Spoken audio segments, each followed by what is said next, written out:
There was a shock retirement yesterday. It was an offensive lineman. Well, that's the headline, Cakes. Okay. The Washington Commanders gave Nate Herbig a chance to resurrect his career. I think he had like a rotator cuff or some issue last year with the Steelers, missed the season.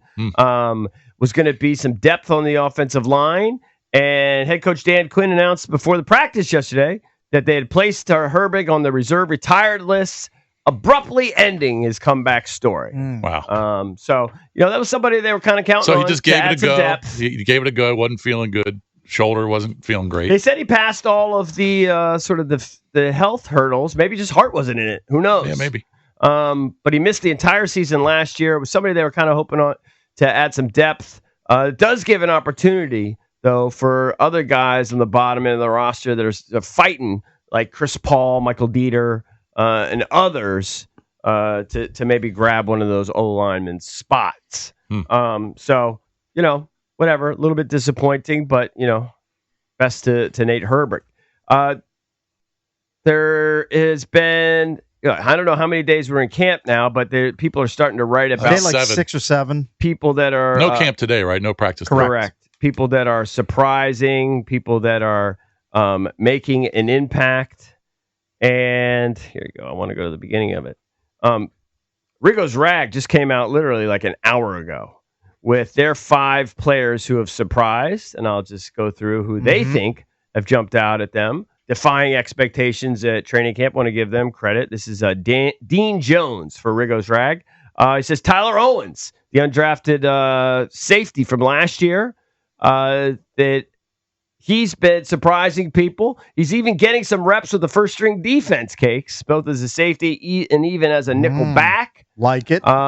So he's impressing people. We've talked about Ja'Cory Krosky Merritt. Well, he got some reps with the ones yesterday. Bill, everybody's talking about him. Bill, he wants to be called Bill, apparently. So he's not only really pushing to potentially make the 53, but he could actually get some real time, some real burn. This is dorky, but I picked him up in our Dynasty Fantasy League. You did. Oh, you did? I did pick him up. You just took a flyer. I said, Keaton Mitchell, bye-bye. I'm picking up Bill. Right. Stashing him on the roster. What's so interesting about him is he only played the one game last year, right? Yeah. He had the eligibility concerns. You wonder, the fact that he only played one game and still was selected. I think he was selected with the 245th overall pick. 7th rounder, yeah. 7th rounder. He probably would have gone a lot higher. He had some bomb performances with New Mexico. I think he scored 17 touchdowns in his one season playing for New Mexico. Does this mean he's a violent runner? Yeah. Does this mean that Jeremy McNichols and Chris Rodriguez are not long for the Commanders roster? I'm sure they'll be in the mix with like practice squad, and it'll be like a week-to-week thing with some of those guys. It's going to be a battle. Those guys, they're battling for spots. They're on the outside looking in. There's no question about it. I would think more Rodriguez is probably the odd man out at this point. I've seen that. In multiple spots. Like McNichols, he comps as a backup to kind of Eckler with his skill set. So I think there's a spot for him, depending on how many running backs they keep. But I think Bill's a lock for the roster. I don't think there's any doubt about that. Based on how he's been playing, yeah. So kind of a forgotten signing, especially with the arrival of Von Miller. It's been Jacob Martin, but apparently he is turning heads in camp. He's generating pressure consistently during drills, and looks like, even though they brought in Von Miller to do kind of exactly what they expected Jacob Martin to do at defensive end and outside linebacker, that he is pushing and should still be somebody that you consider on the 53 to provide some pass rush. We've talked about Noah. Now, he's never had more than 3.5 sacks in his career. Listen, role player, but is somebody that's turning heads and is going to, probably securing a spot on the roster. Noah the Commander's corner, who definitely made some plays at times last year, was like the number 2 corner. He's more of a backup this year, and maybe the 4th or 5th corner. But he continues to make plays. And they say he's having kind of a great camp so far, so that's good. And then finally, the secondary has so much more depth. The secondary is just so much better. It's got much more depth. So much better. To a man, I know Linnell's down on Connerly, and he's certainly in a battle for Wiley to start the season. everyone is raving about Trey Amos, and that he's just basically pretty much all the work he's getting is like with the ones. Like he's going out with the ones on everything. So let's see if that continues. Luke McCaffrey is the other that apparently is, he's kind of a forgotten man when they signed Debo. But they say he looks much more comfortable this year. Last year, he had some moments, but I think you were kind of hoping for maybe a little bit more. But remember, it's just like his third or fourth season out playing quarterback. He gets very uncomfortable on the air. At Rice, he's still learning everything, but they say he's got improved chemistry clearly with Jayden, and could be an opportunity for him to step up. Yep. And make some plays. So far, so good from Luke McCaffrey, which I think is he should get more targets, more opportunities in year 2. Yeah. Jayden sat down at some point, and I have to credit David Harrison for this. He's the one that I'm reading it, but I'm sure he sat down in front of others and talked about this. There were 2 things that Jayden wanted to do in the offseason. Cakes, can you guess what the 2 things he kind of wanted to improve on to get better this year? I'm going to guess one is add a little bit of weight and strength. You are correct. He wanted to add some bulk, which by all accounts he's done. He says, look, he's never going to be as big as these guys that are putting a hit on him. They're always going to be bigger. But if he can add a little muscle to soften the blow a little bit, that obviously makes some sense. The second is he wants to go on a date without his mommy. I'm sure he wants to do that too. Is that on the list? It's not on this, no. Okay. The second thing that he has been kind of focused on adding to his repertoire is he wants to refine his mechanics. Okay. Starting with his footwork.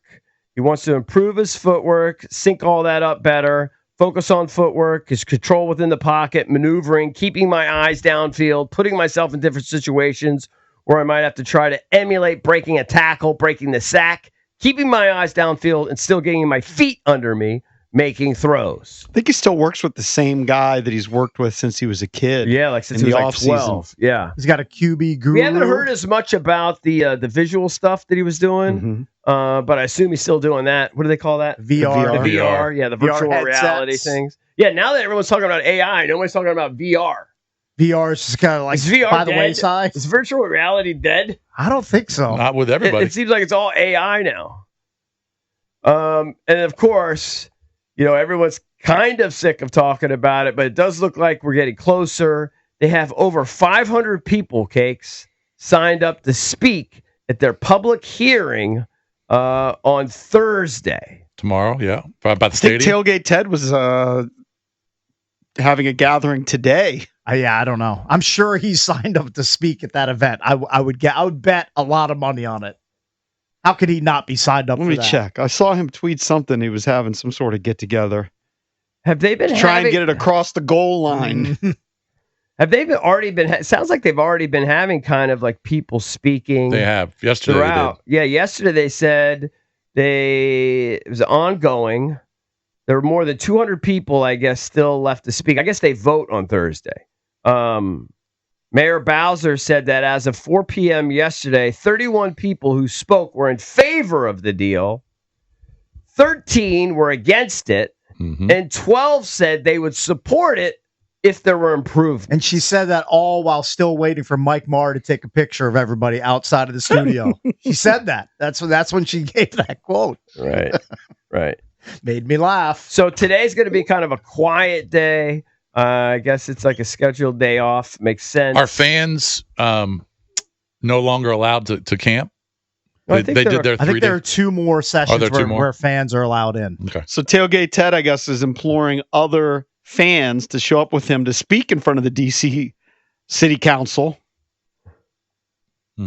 Says space is limited. Please wear your burgundy and gold to fight for old DC. Tailgate Ted makes me feel like I'm a bad fan of the Caps are my favorite team. I love the Caps, but I know I pale in comparison to his fandom for the Commanders. I mean, that guy is full blown dedicated. I feel like I'm just a slacker Caps fan. I mean, remember, I don't think he has any children. That's probably He's a single guy whose big focus. Well, he's married, isn't he? I think he's married. Okay, sorry. Yeah, but no kids. Married guy, no kids. Yeah.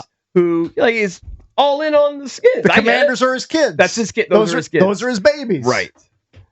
Yeah, I mean, when the Caps were thinking about moving into Northern Virginia and Alexandria, you weren't going to the hearings, the protests. You weren't going to that. I'm losing my hearing. I'm not attending hearings. Correct. Was it yesterday that I saw that the Cowboys within the division, just speaking, that they lost one of their offensive linemen? Or was that 2 days ago? No, I think, is it Tyler Guyton? I think is his name. Maybe, yeah. They feared an ACL tear at first, but now it sounds like it's like a 4 to 6 week injury. Did not tear his ACL. Okay, so it's not a season ender. It is not. Yeah, I don't want to wish that on anybody, but of course not. My eyebrows were raised when I saw that. Yeah. So anyway, don't forget Dan Quinn coming up in less than 45 minutes. Will be on these airwaves right here. We'll ask him all the questions. We got to ask him about Terry. We'll ask him he'll have nothing. We'll ask him obligatory. Still got to ask Terry thing, or two. And what if he broke news? I want to ask him about today's my day in the pool, Cakes. It would be great. I need Terry to sign today. I'm going to guess he's not going to break news saying Terry's signing today. No, I don't Probably think so. not. I don't think so. But as EB mentioned, Coach Dan Quinn scheduled to join us coming up at 8 o'clock here on the Junkies.